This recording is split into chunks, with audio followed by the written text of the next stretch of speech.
हमारी जो जनता है ना, उनको यही नहीं पता सरकार का क्या कर्तव्य है। सेंट्रल गवर्नमेंट स्टेट गवर्नमेंट होती है, स्टेट गवर्नमेंट के मुद्दे होते हैं जमीनी, सेंट्रल के क्या होंगे? कोई ये हमें क्या नाम है, ये देखेगा चांदनी चौक के अंदर झाड़ू लग रही है नहीं लग रही, ये देखेगा वो देखेगा कि हमारे किसके साथ रिश्ते खराब हो रहे हैं। जाति हिंदू एक जात है, बस बात करो। ये पहले जब बहुत अंधविश्वास की राजनीति हुई ना, देश बहुत बट चुका है जाति के नाम पे, बट के कटे हम लोग। पब्लिक के साथ एक छलावा कह सकते हैं। अपने कामों को गिनती पब्लिक के सामने बतानी चाहिए, दिखाना चाहिए, उस पर वोट मांगनी चाहिए, ना कि इन्हें हिंदू मुस्लिम करने के लिए, ना कि मंदिर के नाम, ना कि 370 के नाम पे उनको वोट के लिए बोलना चाहिए। ये तो पब्लिक को गुमराह करने के मुद्दे हो जाते हैं। अपने 10 साल का रिपोर्ट कार्ड पेश करना चाहिए पब्लिक के सामने, ना कि धार्मिक उन्माद की राजनीति करनी चाहिए। तो मैं चुनौती दे रहे प्रधानमंत्री मोदी जी कि अगर विपक्ष आता है सत्ता में तो उसमें हिम्मत है 370 फिर से लागू करके दिखाए। देखिए, वही तो देश की विडंबना है कि ये देश के असल मुद्दों से देश को भटका रहे हैं। इनको आज एजुकेशन पे बात करनी चाहिए, इनको आज अपने 10 साल में जो काम किए हैं उन पे बात करनी चाहिए। ये मंगलसूत्र की बात लेके बैठ जाते हैं, ये कहते हैं कि ये तुम्हारी संपत्ति एक समाज दूसरे समुदाय को दे देंगे। इस तरह की जो धार्मिक तो उन्माद फैला रही है। अच्छा, सटीक खबरों का सीधा असर। आप देख रहे हैं एनसीआर समाचार, खबर भी असर भी।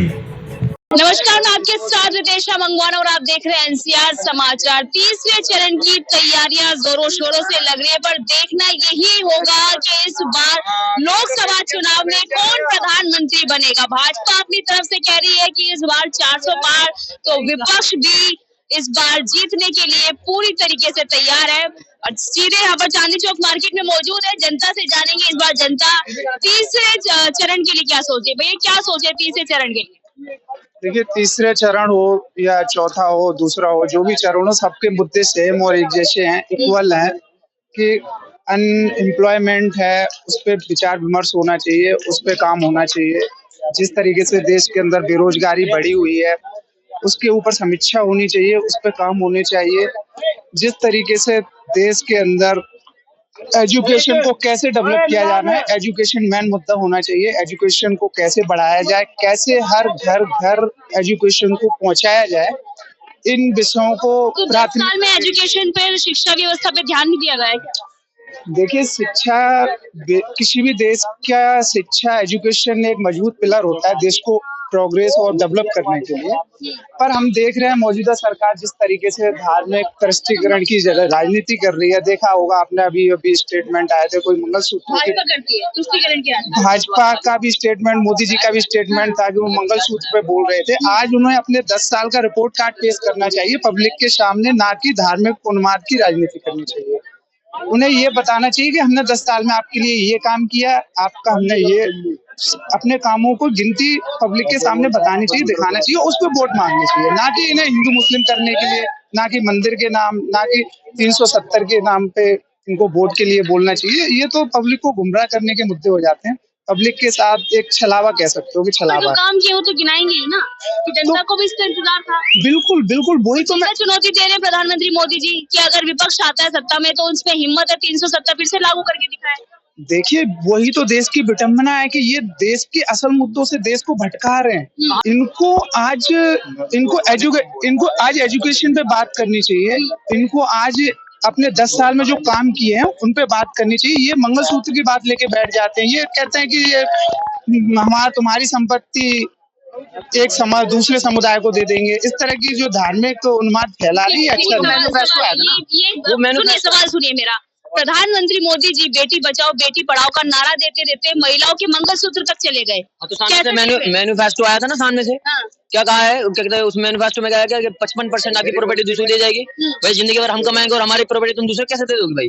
तो वो उस हिसाब से उन्होंने बोला है कि मंगलसूत्र भी बिक जाएगा ऐसे सरकार में। दे देंगे प्रॉपर्टी, ये बताइए ना।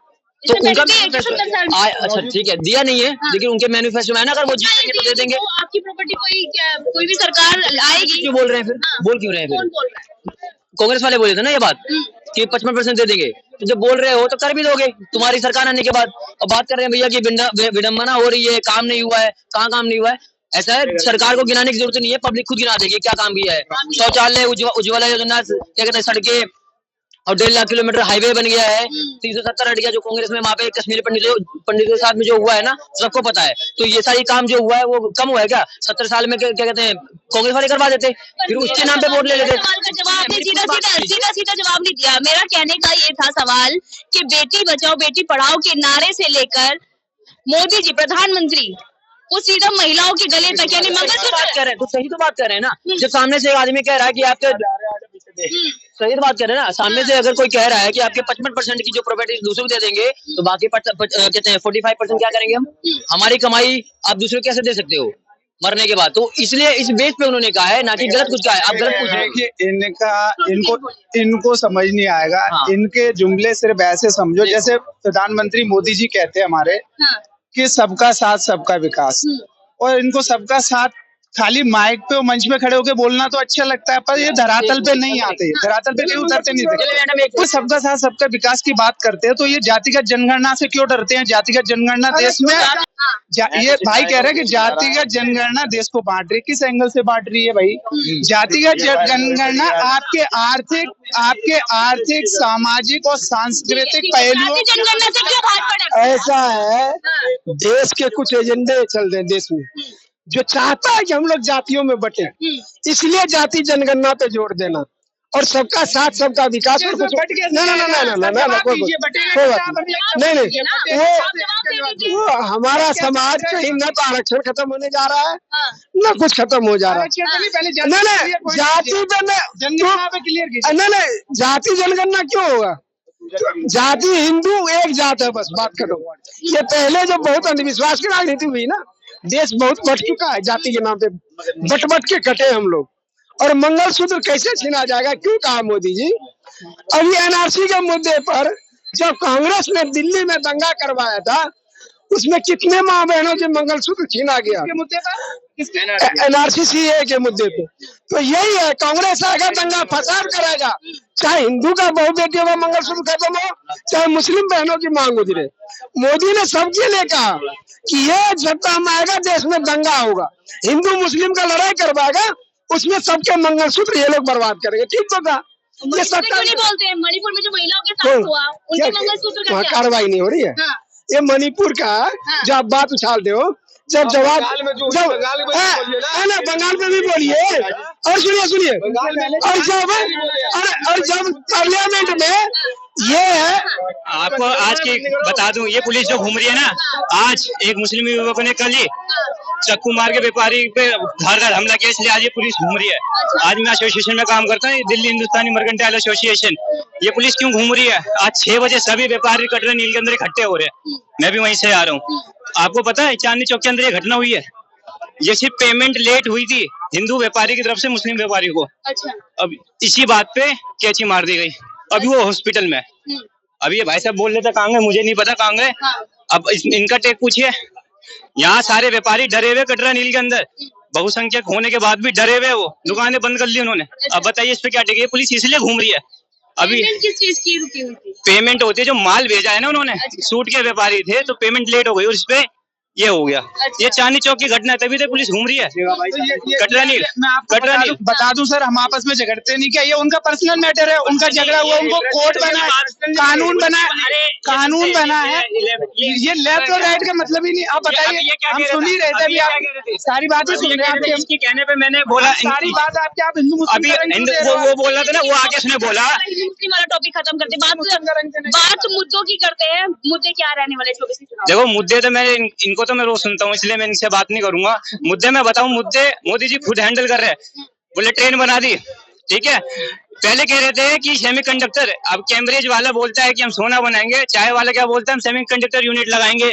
हम ब्रह्मोस मिसाइल हमने फिलीपींस को दे दी, S-400 रशिया से लिया। ब्रह्मोस मिसाइल रशिया के साथ मिलकर हम एक्सपोर्ट कर रहे हैं।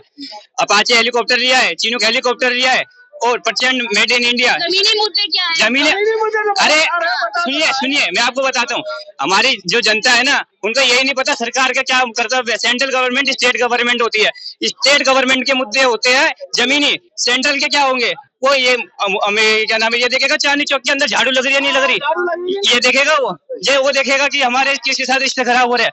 लोगों को पहले ये तो क्लियर हो कि हमारे मुद्दे होते हैं क्या है, किससे हमें क्या बात करनी चाहिए। काटा कुत्ता कह रहे पुलिस को बुलाओ, ये कोई बात थोड़ी ना होती है। क्वाड, इससे पहले क्वाड बना था क्या? 60 साल से पहले क्वाड बना था। जापान नहीं पूछता था, अमेरिका नहीं पूछता था, इजराइल नहीं पूछता था, सब पूछ रहे। अरे पहले माइंड तो क्लियर करो। कहते हैं कि हमें रोजगार नहीं मिला, रोजगार कैसे मिलेगा जब स्किल होगी तभी तो मिलेगा। अरुणाचल प्रदेश में 30 जगह के नाम चाइना द्वारा बदल दिए गए और आप कहते हो विदेशों में डंका है, कई मीडिया कहती है विदेशों में डंका। तुम वो चीज को रिकॉग्नाइज नहीं करोगे जो गवर्नमेंट कर रही है। पहले ये राहुल गांधी कहता था कि India is not ready for EV vehicle, आज देखिए ईवी रिक्शा चल रहे, हमारे इलेक्ट्रिक व्हीकल चल रहे, कार बन रही है। आज से पहले कार बनी, आज से पहले रिक्शा चले। ये उनका मिशन था, ये सपना देखा है तब जाके 5 ट्रिलियन इकोनॉमी का सपना देखा, तो आज पूरा हो रहा है नहीं हो रहा। जब राजीव गांधी देश के अंदर कंप्यूटर टेक्नोलॉजी लेके आए उसके विरोध में कौन था? जवाब दे दीजिए हमें। देखिए ऐसे नहीं कि विरोध, ये सत्ता, ये राजनीति है कि जब परमाणु परीक्षण हुआ था तब किसी ने सपोर्ट किया था?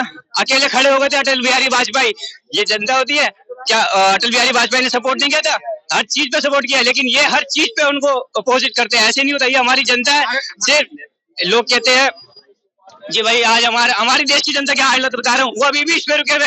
900 रुपए का सिलेंडर हो गया, फ्री बस मिल गई। अरे जो बच्चा भारत के अंदर एप्पल का मोबाइल चला रहा है, 300 रुपए का डेटा डलवा रहा है और कार लेके बाइक लेके घूम रहा है, उसकी माँ 25 रुपए की बस की टिकट नहीं खरीद सकती। 1000 रुपए का उसके घर के वो जो मर्द है वो बिजली का बिल नहीं भर सकते। अगर ये नहीं कर सकते तो बिल्कुल डूब के मर जाना चाहिए। अगर इतना भी नहीं कर रहे, अगर सरकार देश के अंदर जातिगत जनगणना नहीं कर सकती तो सरकार को भी कोई हक नहीं सबका साथ सबका विकास का नारा देने की। जातिगत जनगणना हो गई जेएनयू में बिहार में जातिगत जनगणना हुई और कर्नाटका में सरकार ने क्यों नहीं रखा बता दीजिए। दोनों जगह कांग्रेस की सरकार है। कर्नाटका में जातिगत जनगणना बीजेपी की गवर्नमेंट के पहले हो चुकी थी, नई सरकार है क्यों नहीं रखी बता दीजिए। कांग्रेस के मैनिफेस्टो पढ़ लीजिए सर, उनने जातिगत जनगणना का बिल्कुल मैनिफेस्टो में शामिल किया है। भैया सर मैं बता रहा हूँ, फोन है आपके हाथ, क्या बता रहा हूँ? अरे हमने चेक किया जब भी बोल रहा जनगणना हो गई है, बिहार में भी उन्होंने सर्वे कराया तो रखा क्यों नहीं? मोदी सरकार को क्यों दर्द हो रहा है? भारत सरकार को, मौजूदा भारत सरकार को क्यों दर्द हो रहा है ये बताओ। सबका साथ आप खुद ही बोल रहे हो, या तो आप पूरी बात सुनो। हम ये कहते हैं जब भारत सरकार या किसी भी पार्टी का मेन एजेंडा है सबका साथ सबका विकास, तो उसके अकॉर्डिंग काम होना चाहिए ना देश के अंदर। जातिगत जनगणना से हर एक समाज की जातिगत, राजनीतिक और सामाजिक, आर्थिक सारी स्थितियों का पता लगता है। इसमें किसी को पेट में दर्द नहीं होना चाहिए। आप देश के अंदर समझ सकते हो जिस तरीके से जनरल समाज को 10% आरक्षण दे दिया गया, 10 से 15% जो पूरे देश की आबादी उसको 10% आरक्षण दे दिया गया। एक समाज ओबीसी समाज है जो 55 से 60% एवरेज लगाया जा सकता है, क्योंकि जातिगत जनगणना हुई नहीं तो एक्यूरेट अपन आंकड़े नहीं दे सकते पुराने आंकड़ों से। 50 से 55% आबादी होते हुए, पूरी बात खत्म करने दो, 50 से 55-60% आबादी होते हुए उनको 27% आरक्षण अभी तक कई स्टेटों में अभी लागू नहीं है। इसकी वजह क्या? ये बताइए, जनरल कोटे में किसी को मना किया गया है कि आप उसमें एग्जाम ना दें? जनरल कोटा जो है उसमें आप जहाँ चाहे, चाहे एससी का हो, चाहे ओबीसी का हो, चाहे किसी जाति का हो, वो जाके एग्जाम दे सकता है और एग्जाम दे सकता है और नौकरी कर सकता है। लेकिन जनरल वाला ना ओबीसी में कोटा है। बातचीत करने के लिए देखना यही होगा कि तीसरे चरण में क्या होने वाला है, क्योंकि तमाम जो है पार्टियां अपनी जोरों शोरों से तैयारियां कर रही हैं। पर सवाल वही है कि 4 जून को किसकी सरकार बनेगी या तख्ता पलट होगा। मैं आपके साथ वैष्णव मंगवाना और आप देख रहे थे एनसीआर समाचार।